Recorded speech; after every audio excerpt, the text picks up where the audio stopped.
This week, it's Freshers' Week, the opportunity for a fresh intake of uni students to familiarise themselves with their surroundings, prepare themselves for the years ahead, or basically just get steaming drunk. Now, while this sounds fun, and don't get me wrong, I would definitely be making the most of that, this university business is no laughing matter. UK fees are over £9,000 a year and rising. An average student is leaving in £50,000 of debt.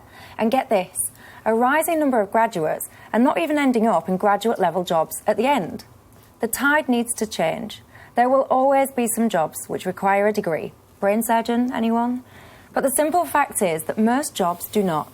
Pushing our kids towards university is pushing them into an archaic view of the workplace. It's often parents fulfilling their view of success, a burst towards their friends. What you really need to get on in life is gumption, common sense, and a set of balls, like me. And that, my friends, you can achieve without going to university.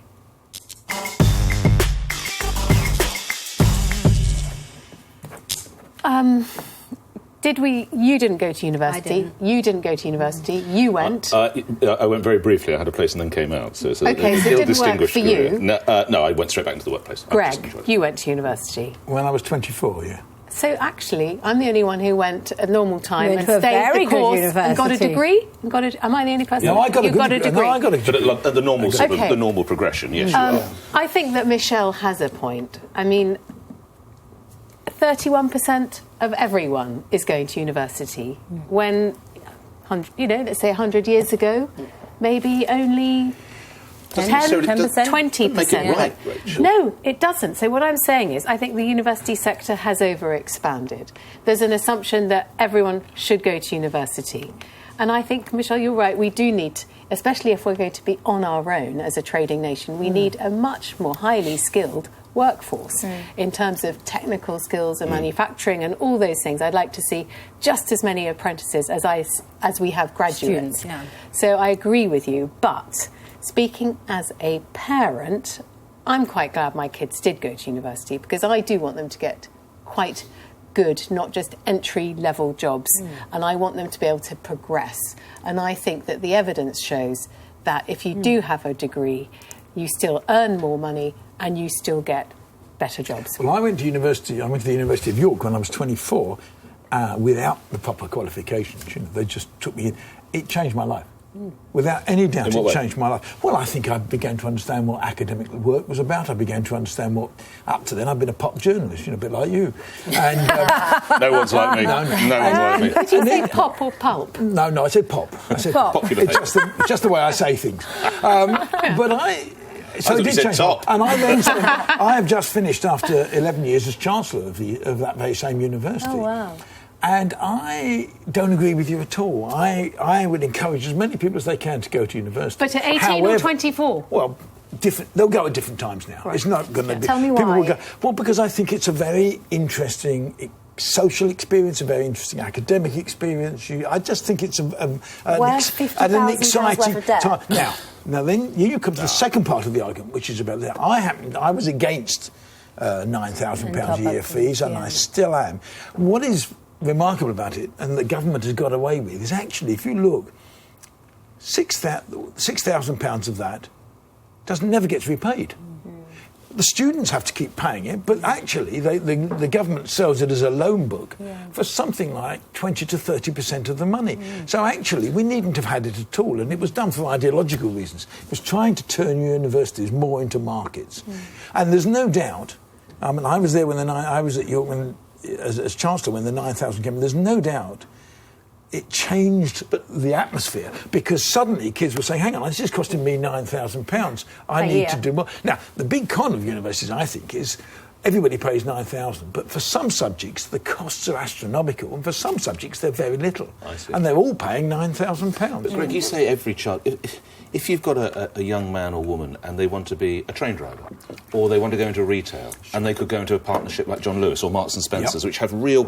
Why would they go and sit in York, which is a great university, or go and sit in Hull or anywhere else for 3 years and just really As do it turns nothing. out at our expense, Well, if yeah. the government's selling the debt off. If all they want to do is No, at their work expense, and they actually. want a career in retail and they can go join a great company, why wouldn't they do that? No, but They would, and I've no objection to that. And people should do what they want to do, but what used to be graduate jobs, we used to be jobs for non-graduates, and now jobs for graduates, because as you get 40, 50% going, I mean, I think the figure is. I thought it was down. It's about 40% now go to university. But you must have interviewed more people than you've got loud jackets. Yes. When you were looking down, We like the jacket, by the way. was a degree important, or would it be how the bloke or woman presented themselves across the table? The degree got them in the room, didn't it?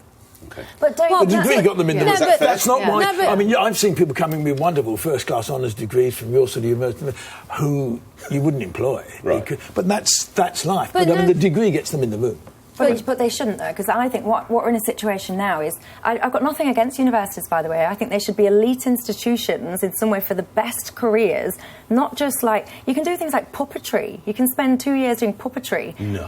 Yes, you can. Really? Baking Where? technical management. Yeah. I'll give you the I details. will go to university now. Baking technical management for years. Like, why? And I think what's happened to employers, you used to have high-end graduate jobs that required high-end academia, and that's awesome. Go to university and fill those roles. Because so many people, like Tony Blair, started all this, setting targets, getting half of leavers or whatever it was into universities. You end up with a surplus of degree talent. Employers then start going, well, I'm just going to raise my entry-level standards. And then before you know it, you need a degree to do absolutely, or to get the foot in the door for absolutely No, but everything. don't you think that what you're sort of suggesting is only possible when the whole system changes? Now, obviously, Rachel, you went to one of the best universities in the world and did very well there. So, I mean that as a compliment, my dear. My point is, at the moment, our system is designed in a way that, the best jobs go to people that come from a very small select group of universities.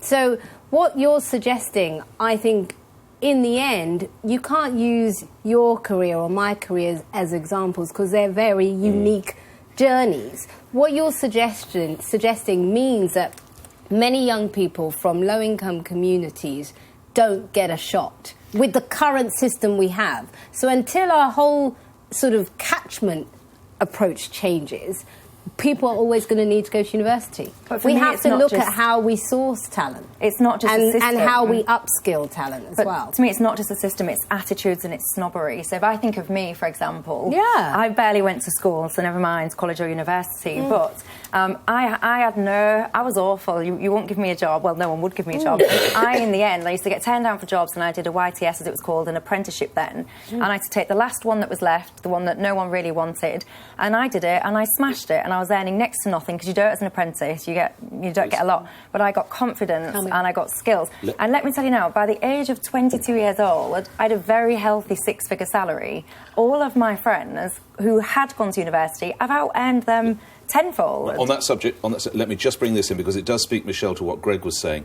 On average, graduates earn £9,500 per year more than non-graduates. Yeah, but then just my in point a that- sentence, doesn't that speak Till to our the system benefits that Greg... changes, No, because No? you're not comparing like for like. You're comparing the that's true. earnings of a Goldman Sachs banker to someone working in a charity shop No, down you're the comparing- road. This is you're average. comparing- Yeah, this is the household average. jobs. Yeah. The average, not the Yeah, Goldman Sachs this is the banker. average. But this Goldman to Sachs me, banker, that's their expenses. It's nothing to do with the... But no, to me, we have to stop it. And you hit the nail on the head when you were saying, as well as a parent, I get a sense of pride that my children have gone to university. Just think that the world she needs wants to the change. best. She wants her kids to have the best shot possible. Students